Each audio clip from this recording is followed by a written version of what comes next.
Hello and welcome to the GDS Lab version 2024 tutorial for 3.1.5, how to set up a station using the same as an existing station. So first of all, you will have an existing station, hopefully one similar to like this or something that resembles something like this, and all you have to do is quite simple. All you have to do is press this copy button, and as you can tell, create a copy of this station using new hardware. So you press this and it'll give you a little warning. All you have to do is press yes.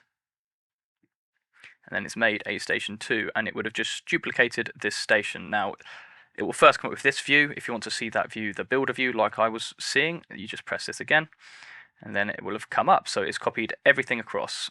Now, the thing to note is you've got the acquisition subtype here. That's 1 and 2 there. If you check here, it's gone to 3 and 4. So let's just make sure that this system knows that it's a different device and that it is communicating on a different channel, because that's very important. You don't want two devices communicating on the same channel if that's even possible.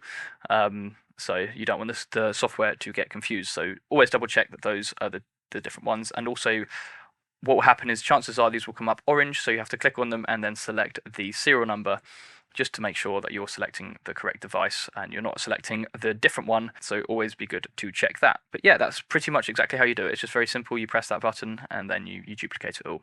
So yeah, anyway, that is how to set up a station using the same as an existing station. Thank you.